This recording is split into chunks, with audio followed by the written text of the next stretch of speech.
सिर्फ शाहरुख खान ने पहनी है क्या बिकनी? मैं तो ये पूछना चाहती हूँ, दीपिका पादुकोण ने पहनी है ना? कहा जा रहा है कि एक भक्तों की बुआ ने लॉकअप में भगवा रंग के कपड़े पहने हुए एक लड़के के ऊपर जूते का पैर रखा हुआ है। आपने देखा? मैं दिखाऊं नीचे से फोन मंगा करके? अगर नहीं देखा होगा आपको दूंगी। कंगना रनौत की बात कर रहे हैं। हाँ, मैं कंगना रनौत की बात कर रही हूँ। लॉकअप शो में वित्त मंत्री कहती है लहसुन प्याज मैं खाती नहीं हूँ, तो वो नहीं खाती तो क्या और दुनिया नहीं खाती है क्या? MP जो मेंबर ऑफ पार्लियामेंट निरहुआ और रवि किशन भगवा रंग के कपड़े पहना करके हीरोइन को खटिया सटा चुके हैं। और GDP माइनस में जा रही है, वेंटिलेटर पे सांस ले रही है। रुपया देखो, इतना बरेली के बाजार में झुमका नहीं गिर रहा जितना रुपया गिर रहा है। तुम बोलने के लिए तैयार नहीं हो।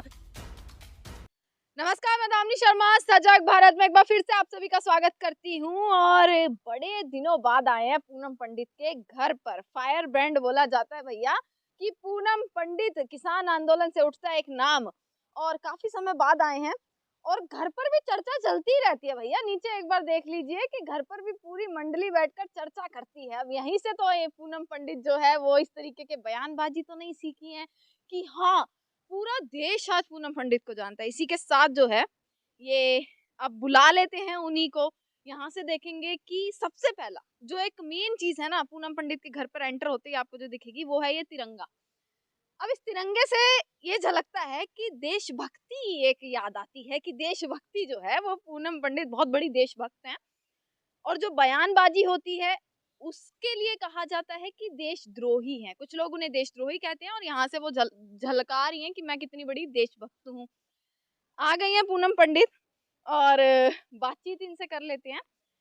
देखिए अलग अलग मुद्दे चल रहे हैं। पहले तो राम राम, बहुत दिन बाद आई छोरी। हाँ। घने दिन बाद आई। ठीक ठाक था।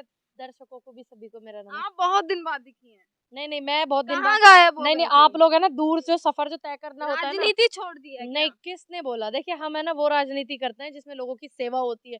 हम वो राजनीति नहीं करते जिसमें लोगों को तकलीफ होती हो, लोगों को समस्याओं का सामना करना पड़ता अच्छा, हो। ये जो तो प्रूफ जो ये प्रूफ लगाया हुआ है क्या आपने कि हाँ मैं कितनी बड़ी देशभक्त हूँ? एक मोदी जी ने एक वो दिया था हर घर तिरंगा, ये तिरंगा बड़ी बात मानती सुनिए, है। ये एक तिरंगा बात पता है कब का लगा हाँ। हुआ है? मोदी जी ने तो सबके तिरंगे उतरवा दिए हैं हाँ। कि फलानी तारीख को आपने उससे उतार पहले देना। लगाया था मोदी सुन जी की लीजिए, बात सुनकर यहाँ पर ये तिरंगा लगाया। तिरंगा जो है मेरे घर पे उससे पहले लगा हुआ था। तकरीबन 15 दिन पहले का ये तिरंगा मेरे घर पे लगा हुआ है। फिर मेरे गांव में पहली बार एक यात्रा जो है, तिरंगा यात्रा जो कांग्रेस की तरफ से आई थी, वो मेरे घर गांव में मेरे आई, मेरे पूरे गांव में वो घूमी।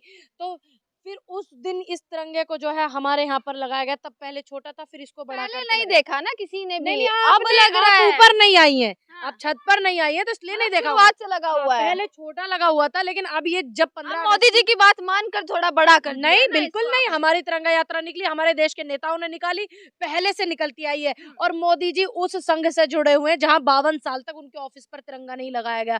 तो वो हमें राष्ट्र भक्त और राष्ट्रवाद ये सब चीजों का जो है हवाला देते हैं। आजकल वो लग ना भी दें। रहा है, ठीक। आपके पहनावे से भी थोड़ा बहुत लग रहा है, आपकी जो कंट्रोवर्सी चल रही है उससे भी लग रहा है कि भगवा बड़ा पसंद आ रहा है आजकल आप। देखिए भगवा पर किसी का कॉपीराइट नहीं है, हाँ। सबका फेवरेट कलर हो सकता है। और मैं राजनीति में अब हूँ, और जिसको आप देख करके कह रही है ना, ये वो जैकेट है मेरे लिए बहुत सौभाग्यशाली है। किन्नर समाज की बेटी सिमरन है, उन्होंने मुझे आशीर्वाद के तौर पर दिया था। किन्नर है वो एक। और ये जैकेट बड़ी चर्चा में रही है कि पुलिस वाले भी दूर से, हाँ आंदोलन से ही दूर से ही बोलते हैं कि वो जा रही पूनम पंडित। तो ये बड़ी चर्चे में जैकेट रही है। आज काफी समय बाद मैंने इसको पहना है। मैं नहीं पहनती इसको अब, इसलिए नहीं पहनती कहीं ये खराब ना हो जाए, बेकार ना हो अच्छा, जाए। भगवा पर आप कह रही किसी का कॉपीराइट नहीं है। कॉपीराइट आप नहीं। अगर पहन लेंगी तो आपको भी तो कहीं ना कहीं बोल दिया जाएगा ना कि बीजेपी से जुड़ी हुई है। नहीं, कैसे बोल देगा? क्यों? कौन आप बोल लोग देगा? भी तो यही जज बिल्कुल करते हैं ना नहीं। कि हाँ इसने देखिए, भगवा पहना है तो नहीं, ना तो मैंने कभी किसी के कपड़ों से किसी को जज किया है, ना मैंने किसी कपड़ों को देख करके ये किया है। कपड़ों से तो दूसरी पहचानना बात, चाहिए ना, जैसे नहीं, प्रधानमंत्री बिल्कुल पहचानते हैं कपड़ों से। देखिए मेरा झंडा तो हरा किसानी का भी है। हाँ। मैं किसान यूनियन से हूँ, किसान यूनियन का झंडा हरा भी है। हाँ। मैं आपको बता दूं। और मैं सनातन धर्म से हूँ, और मेरे देश के तिरंगे में भी ये रंग है। वो देखो आप, सबसे पहला रंग जो आता है वो मेरे देश के तिरंगे में ये रंग है। तो इस पे भारतीय जनता पार्टी का कैसे कॉपीराइट हो अब सकता इस है? देश के तिरंगे की जिस रंग की बात कर रही हैं, इस देश के तिरंगे के भगवा रंग के ऊपर पठान मूवी बनी है, बेशरम रंग का सॉन्ग बना है, उसको समर्थन देंगी? देखिए सबसे पहले तो मैं ये बता दूं कि वो एक मूवी है। जितनी भी पिक्चरें बनती हैं, फिल्म बनती हैं, उन्हें फिर अगर ऐसी तकलीफ है सबको पता है नहीं है, क्योंकि देश एक लोकतंत्र देश है, किसी रंग पे किसी का कॉपीराइट नहीं है। अगर ऐसी तकलीफ है तो उनको सेंसर बोर्ड पास ही क्यों करता है, ताकि कंट्रोवर्सी ना हो, पहले से ही पास मत करो। दूसरी बात, अब भगवा रंग की बिकनी पहनी हुई दीपिका पादुकोण ने, वो शाहरुख खान ने पहनी है क्या बिकनी? नहीं ना, किसने पहनी है? दीपिका पादुकोण ने। दीपिका पादुकोण कौन है? एक सनातन धर्म से, और रंग गाने को आप जिसने, भी तो सनातन धर्म से बिल्कुल हूँ। आप क्यों समर्थन दे रही हैं फिर मूवी का? क्यों? मैंने तो जब ये देश भर के देखिए, संत कह रहे हैं बॉयकॉट कर दो, तो आप भी तो है ना, पंडित परिवार से हैं आप भी। देखिए संत जो है वो बायकॉट करने के लिए कह रहे हैं, क्या भगवा रंग पर किसी का कॉपीराइट है? पहली बात। दूसरी बात, अगर भगवा रंग की इतनी दिक्कत परेशानी है, मैं जो है रंगों का सम्मान नहीं करती, मैं अपने धर्म का सम्मान करती हूँ, सनातन धर्म का मैं सम्मान करती हूँ। लॉकअप एक शो आता है, अंधभक्तों की बुआ ने लॉकअप में भगवा रंग के कपड़े पहने हुए एक लड़के के ऊपर जूते का पैर रखा हुआ है। आपने देखा? मैं दिखाऊं नीचे से फोन मंगा करके? अगर नहीं देखा होगा आपको दूंगी। कंगना रनौत की बात कर रहे हैं? हाँ, मैं कंगना रनौत की बात कर रही हूँ। लॉकअप शो में भगवा रंग के कलर में एक लड़के ने कपड़े पहने हुए, कंगना रनौत ने उस पे जूता रखा हुआ है भगवा रंग के कपड़े पे। वही अंधभक्तों की जो बुआ है, जिसको चापलूस लूसी कर करके वो अवार्ड मिला था। ठीक, पहली बात, बायकॉट होना चाहिए तो उसका भी होना चाहिए, और बायकॉट होना चाहिए तो जितने इनके जो भारतीय जनता पार्टी के जो एमपी है, मेंबर ऑफ पार्लियामेंट है, मनोज तिवारी, वो भी भगवा रंग में बॉलीवुड में खूब सारी रंगरलियां मना चुके हैं। और एमपी जो मेंबर ऑफ पार्लियामेंट निरहुआ और रवि किशन भगवा रंग के कपड़े पहना करके हीरोइन को खटिया सटा चुके हैं। पता है आपको? नहीं पता है? अगर विरोध होना चाहिए फिर तो सबका होना चाहिए। दूसरी बात मैं आपको क्लियर कर दूं कि ये मेरा सनातन धर्म है, ये किसी रंग का मोहताज नहीं है। पर जो रंग बेशरम जिस तरीके से रंग को बोला गया है और जो पूरा फोकस किया गया है उस पर, उसमें तो उसको और कैसे उसमें देखेंगे? तो आप भी तो उसमें हिंदू तो है ना? हाँ, तो मैं हिंदू नहीं। आपको बुरा नहीं लगा? सुनिए, आपकी आस्था सुनिए, मैं आहित नहीं हुई? नहीं बिल्कुल नहीं, क्योंकि मैं सनातनी हूँ, मैं सनातन धर्म और से हूँ। सनातन की और सुन आस्था लीजिए, आहित हुई हुई है। होगी, उनकी हुई होगी जो भारतीय जनता पार्टी की, हमारी नहीं हुई। क्यों? क्योंकि मेरा, मुझे अच्छे से पता है, सनातन धर्म सदियों से चला आ रहा है। सनातन धर्म किसी रंग का मोहताज नहीं है, पहली बात। दूसरी बात, लोगों ने अलग अलग तरीके के आजकल चोले पहन लिए हैं, ये एक अलग चीज है। उस रंग मूवी में तो हरे रंग का भी कपड़ा पहना गया है, तो क्या मुस्लिमों की भावनाएं आहत हुई? उसमें तो सफेद रंग भी पहना गया है, क्या ईसाई लोगों की हुई? बिकनी तो उसमें भगवा में ही पहनी गई सुन है ना? लीजिए, बिकनी भी पहनी गई है भाई, और रंग में आप देखिए, व्हाइट कलर में भी पहनी गई है। हाँ। अगर हुआ है, भगवा रंग से आहत हुई है इनकी भावनाएं, जब लॉकअप शो चला रही थी इनकी बुआ, तब क्यों नहीं इनकी भावनाएं आहत हुई? मैं इतनी ज्यादा बात ना करते हुए इतना ही बोलूंगी कि ये सनातन धर्म है बॉस, ये किसी रंग का मोहताज साधु नहीं। संतों का राजनीति से क्या मतलब है? मैंने वो कब- क्यों इस चीज को बॉयकॉट करेंगे? मैंने कब बोला? देखिए, अब आ जाइए, उन्हें क्या मिल अब रहा है आप आ भाजपा जाइए, से? सुनिए, अब आप आ जाइए बॉयकॉट करने वाली बात हाँ। पर।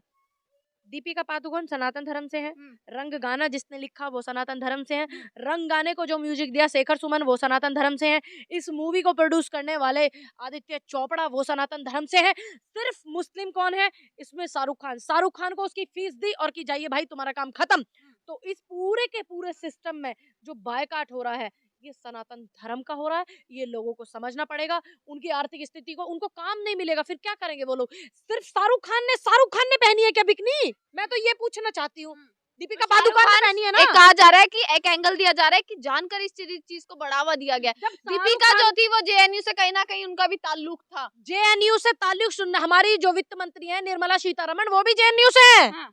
हमारे जेएनयू में इतने बड़े बड़े पढ़े लिखे नेता निकले हैं। हाँ। और वो भारतीय जनता पार्टी से है वित्त मंत्री जो है। अभी तो धर्म का इस्तेमाल हुआ है ना। अब जेएनयू से, आपने बोला कि वो जेएनयू से ताल्लुक रखते हैं, देश में आप रिकॉर्ड निकालिए कितने भारतीय जनता पार्टी के नेता जेएनयू से पढ़े हुए हैं भाई?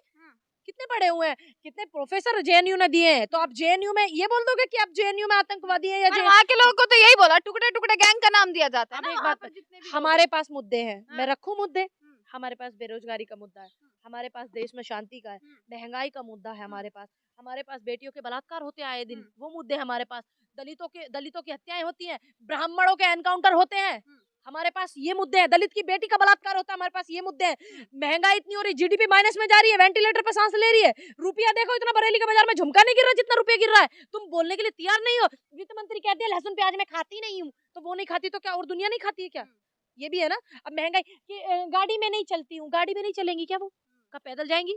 क्या बुग्गी में जाएंगी? जैसे अटल जी लेकर के गए थे, क्या अब हम रैली निकाले बुग्गी यात्रा की? पेट्रोल डीजल महंगा हो रहा है। जब ये जाकर के बैंक में स्मृति ईरानी बैंक में प्याज जो है जमा करवाती थी, कितना महंगा हो रहा है।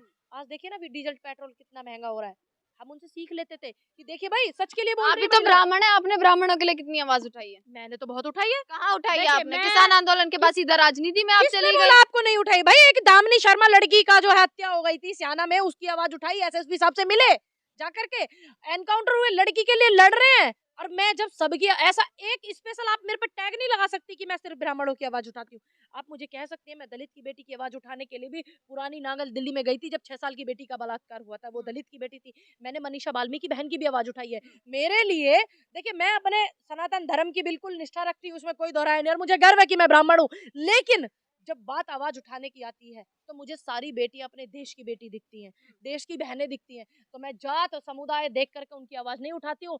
10 महीने तक बैठी रही थी एक महिला, जिसकी 13 साल की बेटी अगवा हो गई थी। वो तो पॉपुलैरिटी के लिए नहीं, भारतीय जनता पार्टी के लोगों ने उसको, भारतीय जनता पार्टी का कोई ब्लॉक का अधिकारी था, पदाधिकारी था, उसने गायब किया। पुलिस 10 महीने तक नहीं ढूंढ पाई थी, और हम गए थे वहां पर मुरादाबाद में, वकीलों ने वहां पे कैंप लगाया हुआ 10 महीने से। हम गए पॉपुलरिटी के लिए नहीं गए थे, किसान आंदोलन चल रहा था, लोगों ने बहुत आशीर्वाद दिया हुआ था, आवाज उठाने के लिए गए थे। अगले दिन एसएसपी को वहां से तबादला किया, नए एसएसपी बबलू कुमार जी आए, मैंने उनसे मुलाकात की, मैंने उनसे रिक्वेस्ट की, फिर उन्होंने मुझे 15 दिन का टाइम दिया, 14 दिन में उस बेटी को ढूंढ दिया उन्होंने।